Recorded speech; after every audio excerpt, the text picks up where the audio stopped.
Na segunda parte da nossa prática de hoje, nós vamos trabalhar com o método de Voillard.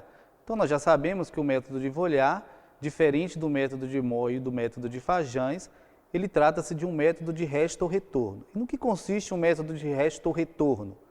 Nós já sabemos que o método de resta ou retorno é aquele no qual nós adicionamos um excesso de um titulante e, posteriormente, determinamos o que sobrou desse titulante, ou seja, o residual, através de uma segunda titulação. Então, o método de Voillard ele consiste na determinação de um haleto através de uma titulação de resta ou retorno. Então, no método de Voillard, o nosso titulante será o tiocianato. Esse tiocianato indicará o ponto final através da formação de um complexo com o ferro. Então, nós adicionaremos o ferro no sistema, ou seja, no nosso Erlenmeyer, titularemos a prata residual com o tiocianato, ultrapassado o ponto de equivalência, será formado um complexo entre o tiocianato e o ferro. Esse complexo ele é de coloração vermelha, indicando o ponto final dessa titulação. Como vocês já estudaram na quali, esse complexo do ferro com o tiocianato, ele é um complexo que ocorre em meio ácido. Então, diferente do método de Fajans e do método de Mohr, no qual nós trabalhamos numa faixa de pH entre 6 e 10, o método de Voillard requer um meio ácido na determinação do ponto final da titulação. Assim, nós utilizaremos esse procedimento na determinação de um outro haleto. No método de Mohr, nós trabalhamos com a determinação do cloreto. No de Fajans, com a determinação do iodeto. E no método de Voillard, nós determinaremos o brometo em uma amostra. Dessa forma, trabalharemos com os 3 métodos que envolvem a volumetria de precipitação. Então, o método de Voillard vai ser utilizado para a determinação do brometo. Então, vamos pegar um Erlenmeyer. Esse Erlenmeyer nós vamos adicionar a amostra de brometo. Então, essa amostra já está no becker, que já foi previamente condicionado, com auxílio da pipeta. Uma pipeta de 5 ml, tá? Novamente, nós estamos trabalhando.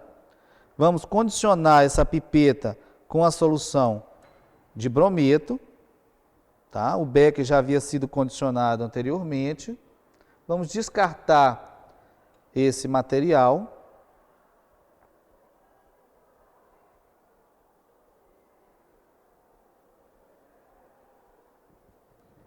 E agora nós podemos retirar a nossa alíquota de brometo para fazer a determinação.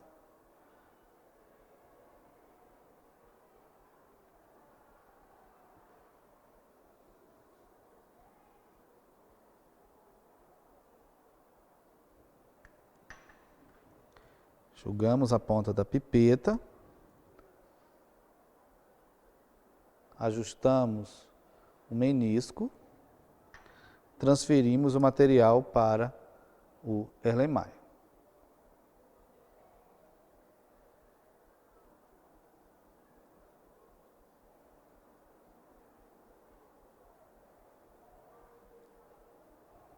Pronto. Com o material no Erlenmeyer, nós podemos agora adicionar as outras soluções necessárias para a determinação. Bom, nós já colocamos aqui o nosso brometo. O que nós vamos adicionar agora? Podemos adicionar o ácido nítrico para ajustar o pH do meio. Então, seguindo o roteiro, nós vamos adicionar 16 gotas de ácido nítrico. Então, com um conta-gotas, vamos adicionar 16 gotas. 1, 2,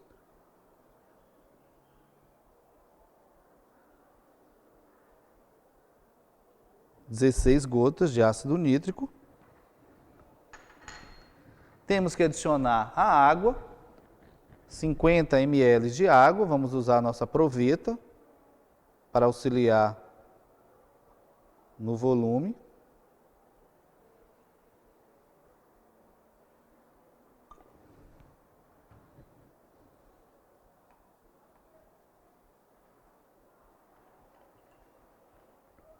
Bom, então o que a gente já adicionou aqui? A nossa amostra, a água e o ácido nítrico para ajustar o pH do meio. Então, como a gente já sabe, esse método de Voillard é um método de resta ou retorno. Então, a gente precisa adicionar um excesso de nitrato de prata. Então, com o auxílio da primeira bureta que nós utilizamos no método de Fajans, que já está condicionada e já tem nitrato de prata presente, nós vamos adicionar no nosso Erlenmeyer 10 ml de nitrato de prata. Então, vamos adicionar. E o que a gente vai observar ao adicionar o nitrato de prata? A formação do precipitado de brometo de prata. Então, a bureta já está zerada, vamos adicionando o nitrato de prata, nós observamos a formação do precipitado de brometo de prata e vamos adicionando então 10 ml. Então os 10 ml não corresponde a todo o material que está na bureta, mas sim até o menisco chegar no valor 10 da bureta. Tá? Isso corresponde aos 10 ml de nitrato de prata adicionado.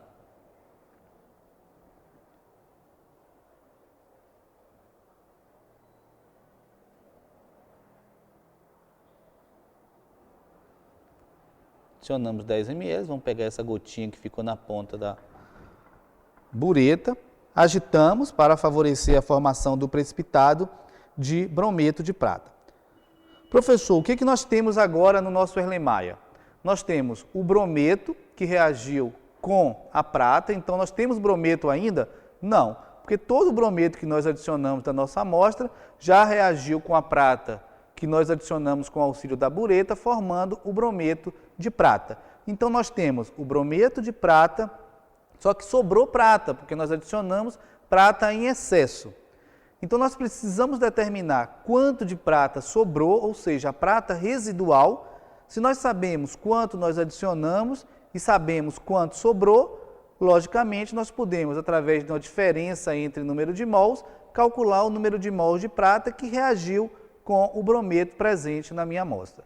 O que está faltando agora para fazer a titulação com o tiocianato? O indicador, que o indicador é o ferro. Então, nós temos aqui o alúmio férrico, que nós vamos utilizar para determinar o ponto final dessa titulação.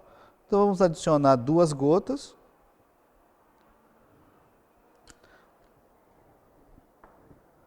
E vamos agora titular esse material com o tiocianato. Então, vamos só ajustar a bureta, que já está previamente condicionada com o tiocianato.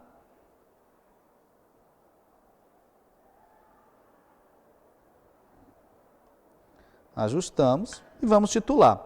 E o que nós devemos observar? A formação de um complexo vermelho. Esse complexo vermelho indica que eu cheguei ao ponto final dessa titulação. Então, vamos lá.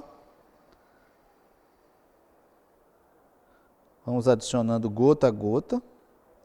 Então, você já verifica que a cada gota que entra em contato com o material que está no Erlenmeyer, nós já observamos a formação do complexo vermelho, que rapidamente se desfaz porque eu ainda tenho um excesso de prata no meio, ou seja, a prata residual ainda está reagindo com o tiocianato que eu estou adicionando.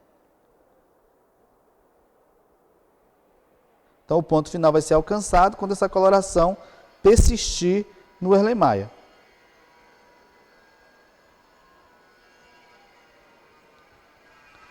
Então, nós podemos observar uma ligeira coloração alaranjada, indicando o ponto final da titulação. Então, vocês tinham uma coloração branca e mudou para uma coloração alaranjada. Então, esse ponto significa o ponto final da titulação. Basta agora que a gente anote o volume do tiocianato gasto para que nós possamos calcular a concentração de brometo na minha amostra. Então, como é que a gente vai fazer isso? Titulação de resto ou retorno. Número de mols de prata total é igual ao número de mols de prata que reagiu com o brometo da minha amostra, mais o número de mols de prata que reagiu com o tiocianato. Número de mols, concentração vezes volume. Assim, a gente pode escrever que a concentração total de prata vezes o volume total de prata é igual número de mols de prata que reagiu com o brometo, estequiometria 1:1, é igual ao número de mols de brometo. Então, concentração do brometo vezes o volume do brometo, mais número de mols de prata que reagiu com o tiocianato, estequiometria 1:1. As reações estão todas na apostila. Então, número de mols de brometo que reagiu com o tiocianato é igual ao número de mols de tiocianato. Assim, a gente pode escrever que esse número de mols corresponde à concentração do tiocianato vezes o volume do tiocianato. O que a gente tem de informação? Nós temos a concentração da prata? Temos, está no rótulo, ele é um padrão secundário, então nós temos a concentração da prata. O volume de prata adicionado, nós temos? Sim, nós adicionamos 10 ml de prata no Erlenmeyer. Isso tudo é igual. Concentração do brometo, é o que a gente quer determinar na nossa amostra, vezes o volume do brometo. Esse volume é o volume da alíquota que nós adicionamos no Erlenmeyer, que foram 5 ml, mais concentração do tiocianato. O tiocianato nós estamos utilizando para determinar a prata residual, então ele também é um padrão. Então a concentração dele tem que estar no rótulo que vocês estão utilizando, vezes o volume do tiocianato. Bom, o volume do tiocianato é aquele que foi utilizado, que foi gasto para alcançar o ponto final da titulação. Então, onde que a gente vai obter esse volume? Na bureta, onde estava presente o tiocianato. Então, eu vou ler na bureta esse volume e aí, dessa forma, a única incógnita que eu tenho nesse sistema vai ser a concentração do brometo nessa amostra.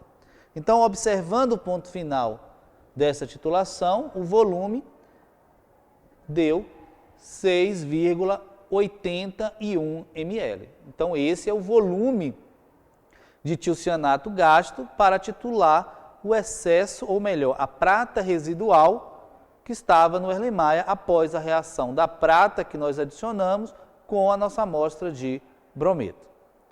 Então, dessa forma, vocês vão repetir o procedimento 3 vezes, calcular as 3 concentrações de brometo e todo aquele procedimento estatístico que nós já conhecíamos, média, desvio padrão, coeficiente de variância e intervalo de confiança.